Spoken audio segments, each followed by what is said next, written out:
Hello friends, स्वागत है आज आपके मेरे इस नए वीडियो में।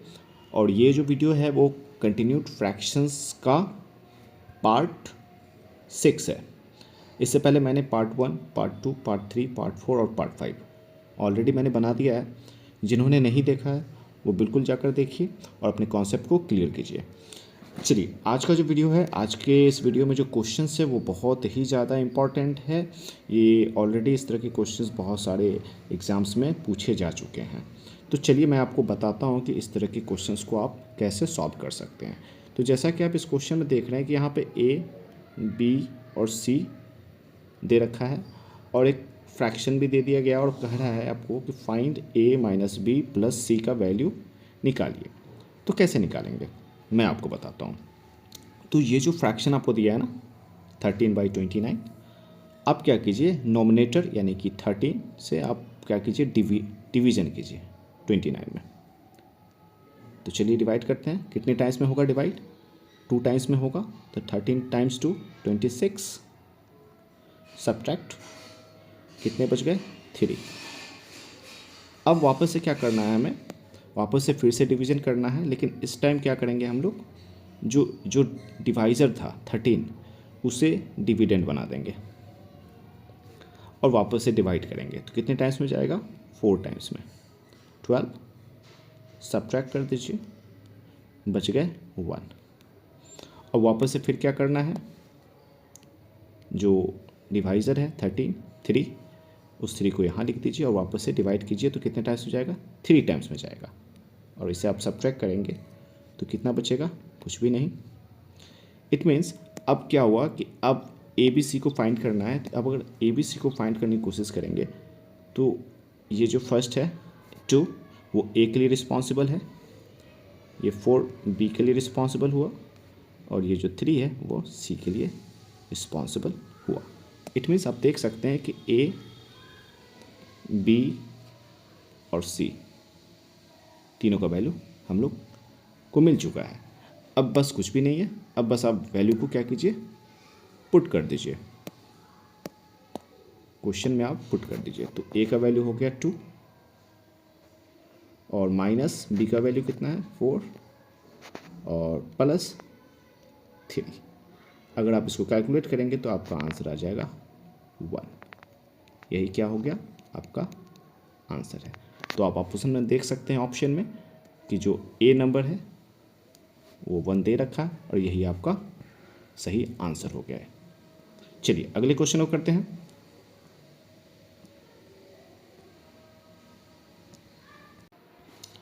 चलिए नेक्स्ट क्वेश्चन आपके सामने आ चुका है। तो चलिए उसी तरह से हम लोग क्वेश्चन को सॉल्व करेंगे जैसा कि अभी हमने पहले वाले क्वेश्चन किया है। इस वाले क्वेश्चन में हमें ए, बी, सी और डी 3 अल्फ़ाबेट्स का वैल्यू निकालना है। उसके बाद हम लोग यहाँ पे पुट कर देंगे a plus b plus c plus d, value आपका आ जाएगा। तो चलिए शुरू करते हैं। तो आपको क्या करना है, 60 यानी कि 60 को आपको डिवाइड करना है कितना से? 17 से। तो अगर डिवाइड करेंगे तो कितने टाइम्स में आएगा? 3 टाइम्स में। 17 इंटू 3 51 और सब्ट्रैक्ट कर दीजिए। कितने निकल के आ गए? 9 और ये कैंसिल हो जाएगा वापस से। अब क्या करना है, 17 को डिविडेंड बना देना है और 9 के टेबल में अगर करें तो कितने टाइम्स में होगा? 1 टाइम्स में।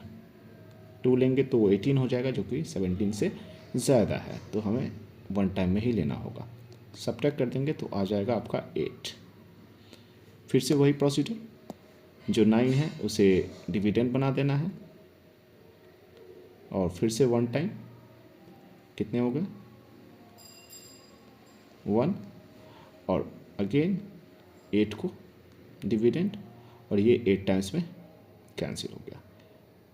नीचे कुछ भी नहीं बचा रिमाइंडर।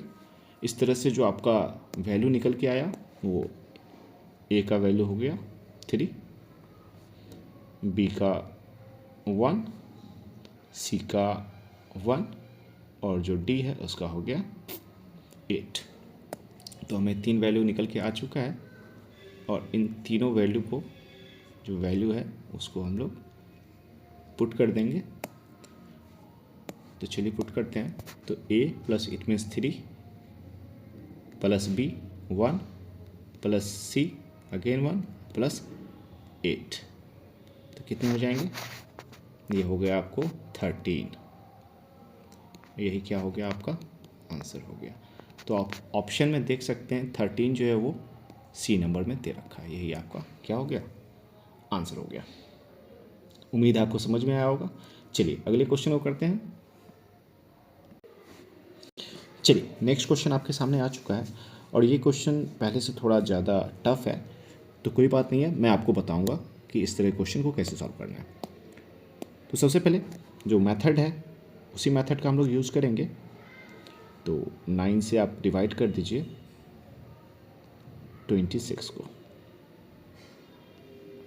कितने टाइम्स में जाएगा? 2 टाइम्स में। आप सब्ट्रैक्ट कर दीजिए, ये आपका हो गया 8 और वापस से आपको क्या करना है? जो डिवाइज़र है उसको डिविडेंड बना दीजिए, यानी कि 9 और अगेन 1 टाइम, ये हो गया 8 और सब्ट्रैक्ट कर दीजिए, ये बच गया 1 और वापस से सेम प्रोसेस, 8 नीचे आ जाएगा और 8 टाइम्स में, रिमाइंडर कुछ भी नहीं बचा। अब क्या है कि अब इस समय आप देख रहे होंगे यहाँ पर आपको 2a दिया गया था, जबकि पहले वाले में सिर्फ a था। तो कुछ नहीं है, आप यहाँ पे 2a लिख देंगे और यहाँ पे आप b लिख दीजिए और इस जगह आप 4c लिख दीजिए। अब अगर इसे सिंप्लीफाई आप अगर करते हैं, यदि आप इसे सिंप्लीफाई करें, मैं कलर चेंज कर देता हूँ ताकि आप लोग को स्पष्ट दिखेगा। अगर आप इसे सिंप्लीफाई करेंगे तो क्या हो जाएगा? ये कैंसिल हो जाएगा 1 टाइम में। इट मीन्स a का वैल्यू कितना हो गया? 1। और इसे सिंप्लीफाई करने की ज़रूरत ही नहीं है क्योंकि ये ऑलरेडी सिंगल डिजिट दिख रहा है। और इसे अगर आप सिंप्लीफाई करेंगे तो ये 4 8 2 टाइम्स में कैंसिल हो जाएगा। इट मीन्स c का वैल्यू कितना हो गया? 2 हो गया। मैं इसे भी लिख देता हूँ स्पष्ट, क्लियर। तो a b c तीनों का वैल्यू मुझे मिल चुका है। अब बस इस वाले में आपको सब्स्टिट्यूट करना है। तो a it means 1 plus b 1 plus c 2, कितने हो गए? 4। यही आपका आंसर हो गया। तो आप ऑप्शन में देखिए 4 ए नंबर पोजीशन पे है, इट मीन्स आपका यही आंसर हो गया। चलिए नेक्स्ट क्वेश्चन को करते हैं। चलिए नेक्स्ट क्वेश्चन आपके सामने आ चुका है, तो चलिए इसे भी सॉल्व करते हैं। और सॉल्व करने का प्रोसेस बस वही है। आप जो फ्रैक्शन दे रखा है आपको 43 को आप 30 से डिवाइड कीजिए, कितने टाइम्स में जाएगा? 1 टाइम्स में। रिमाइंडर आपका बचेगा 13। अगेन आप क्या करें, जो डिवाइज़र 30 था उसे आप डिविडेंड बना दें और फिर से आपको डिवाइड कर दें, तो कितने टाइम्स में होगा? 2 टाइम्स में। रिमाइंडर बच जाएगा आपका 4 और वापस से आप उसी काम को करें, 13 को डिविडेंड और इसे 3 टाइम्स में, 12। रिमाइंडर बच गया 1 और वापस से फिर 4 को डिविडेंड बना दें और ये हो गया 4 टाइम्स में 4। रिमाइंडर कुछ भी नहीं बचा। तो इस तरह से आप देख रहे हैं कि ये जो वैल्यू निकल के आया है ये ए के लिए रिस्पॉन्सिबल है, ये 2b के लिए, और ये हो गया 3c और ये हो गया d। अब कुछ नहीं है, आप सिंप्लीफाई कर दीजिए इसे, तो आप इसे काट दीजिएगा 1 टाइम्स में और इसे भी आप कैंसिल कर सकते हैं 1 टाइम में। तो इस तरह से a का वैल्यू हो गया 1, b का भी वैल्यू हो गया 1, c का भी वैल्यू हो गया 1 और d का वैल्यू हो गया 4। ये तो ऑलरेडी हो रखा है। अब कुछ नहीं है, बस आप सब्स्टिट्यूट कर दीजिए वैल्यू को। तो a का value 1 plus b plus c और प्लस d, इसका 4 है। ऐड करेंगे तो आपका हो जाएगा 7 और यही क्या हो गया, आपका आंसर हो गया।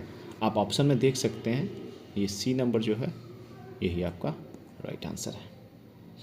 उम्मीद है आपको ये वीडियो में जो मैंने क्वेश्चन करवाया वो काफ़ी ज़्यादा अच्छे से समझ में आया होगा।